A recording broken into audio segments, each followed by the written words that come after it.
Mateo's 2020 politics here, and today I'm here to discuss some breaking news with you.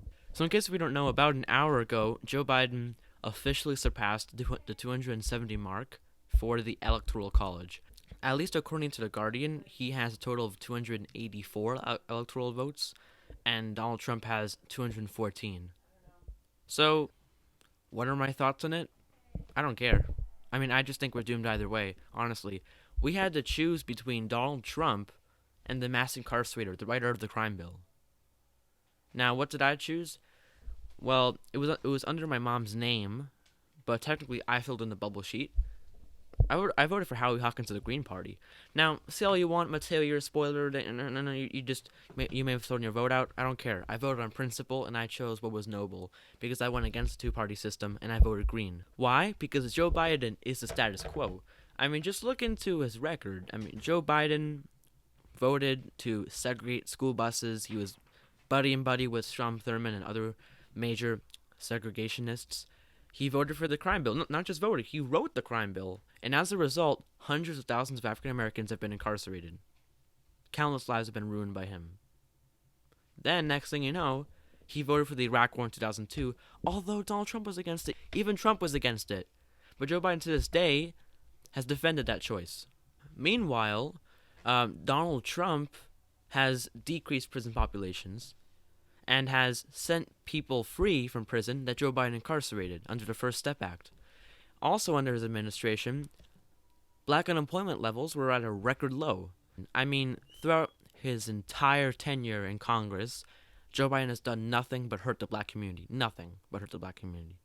So, Trump is literally better on race and crime. Now, everyone seems to have magically forgotten about this somehow, but Joe Biden has 8 sexual misconduct allegations behind him. 8.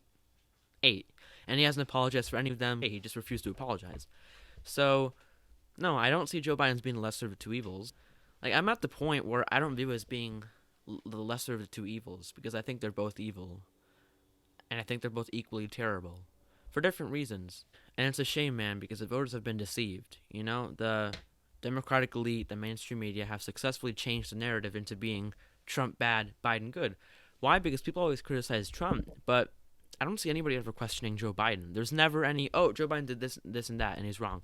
No, because the Democratic establishment has successfully blinded the voters into riding on the anti-Trump movement to the point where they forgot about Joe Biden, and they forgot about how terrible he was. No, Joe Biden isn't the solution. He's part of the problem, the status quo. So, yeah, I'm sorry to throw a super pessimistic curveball at you, but I think I'm just being the pragmatic one here. I voted Green because the Green Party is a party. They're not spoilers. They're a political party. We have to start treating them like that. The mindset shouldn't be, oh, the Greens are spoilers. A vote for the Green Party is a vote for Trump. No, just mathematically, it doesn't add on a vote to Donald Trump's column. It doesn't make any sense that way. So, like, how would you feel if somebody said, oh, you voted Democrat? Pfft, you may as well be voting for Trump. It doesn't make any sense. Because just like the Democrats are a political party, and the Republicans are a political party, so are the Greens. So we have to start treating them that way, and not like spoilers. And same thing goes for the Libertarian Party. It's just a shame that the majority of voters got completely deceived into just following the anti-Trump movement, and to the point where they forgot about Joe Biden. Nobody ever mentions the crime bill. Most Americans don't even know what that is. Why? Because the media has, once again, played it as being Trump bad. Trump bad.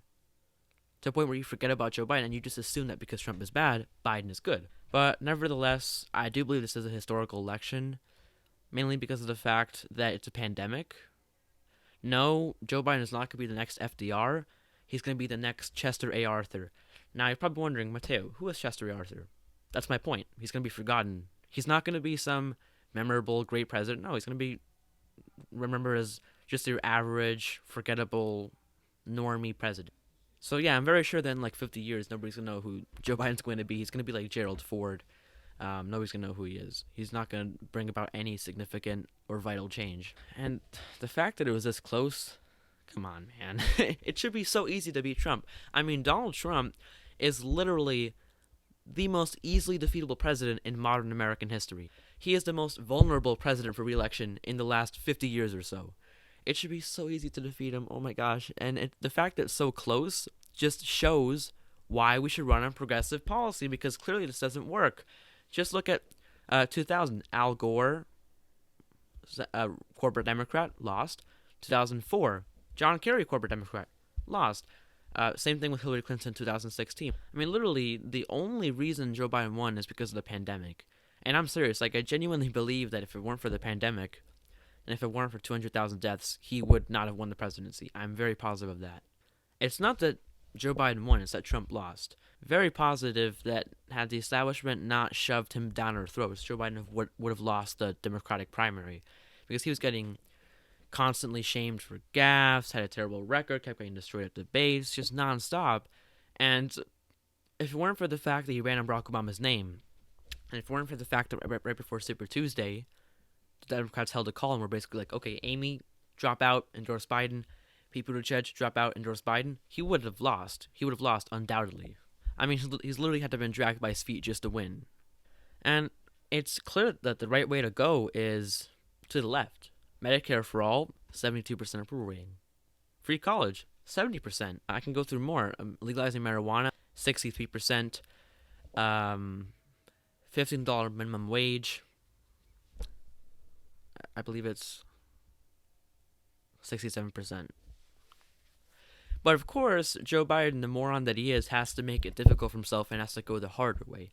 So it's just pathetic. Like, imagine running against Donald Trump and only beating him by 70 electoral votes. It should be easy. I mean, had Bernie been the nominee, we would have won on election night. But of course, Joe Biden has to make it difficult for himself by running against Medicare for all. So, yeah, those are my thoughts on the presidential election. Very positive, right? I don't mean to ruin your day. I just view it as us being doomed either way. I mean, we have to choose between either Donald Trump or the mass incarcerator who has voted for wars that have killed countless civilian lives.